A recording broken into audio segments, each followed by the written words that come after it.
Bonjour à tous et merci de nous suivre pour ce flash d'information.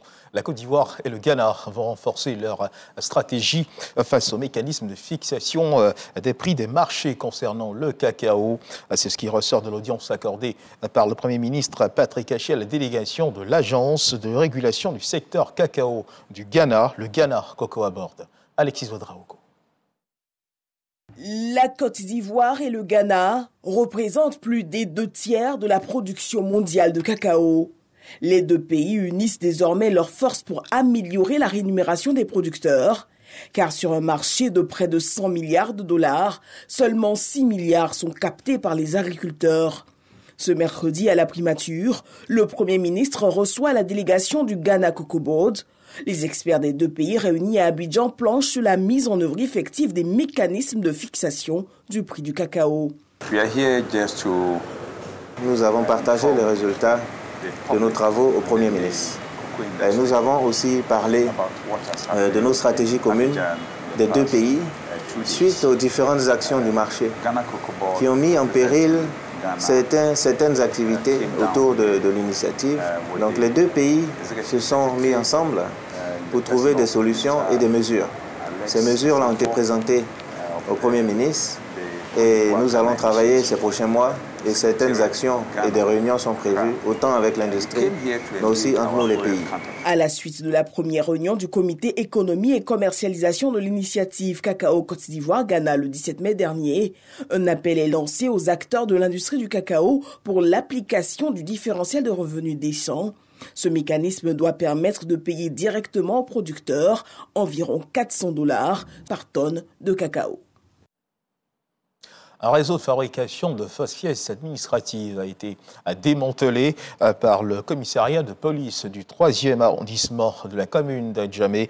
Le directeur de l'Office national de l'état civil et de l'identification, l'ONECI, était donc hier jeudi au commissariat du 3e arrondissement pour constater les faits. Nous y reviendrons certainement dans nos prochaines éditions.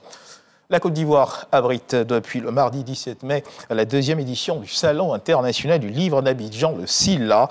C'est l'un des plus grands rendez-vous littéraires d'Afrique. Il accueille des milliers de visiteurs par jour. On y retrouve toutes sortes de livres. C'est un moment privilégié de rencontre entre les auteurs et leur lectorat. Le SILA, c'est aussi l'occasion de mettre en valeur la culture ivoirienne, voire africaine. Et pour cette année, le Sénégal est le pays à l'honneur. Dans l'actualité internationale, parlant justement du Sénégal, dans ce pays, des questions et inquiétudes émergent après l'apparition brutale de nappes d'une couleur marron-orange à la surface de la mer sur la petite côte au sud de Dakar.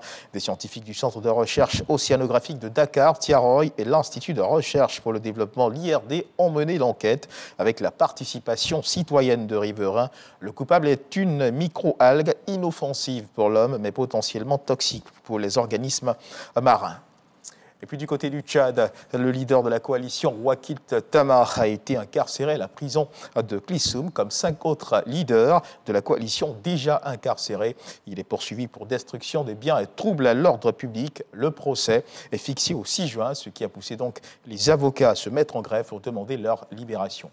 Et on poursuit ce tour du monde de l'actualité internationale avec la France, où la composition du nouveau gouvernement français sera annoncée ce vendredi 20 mai dans l'après-midi, soit 4 jours après la nomination comme première ministre d'Elisabeth Borne. C'est ce qu'a indiqué donc la présidence française.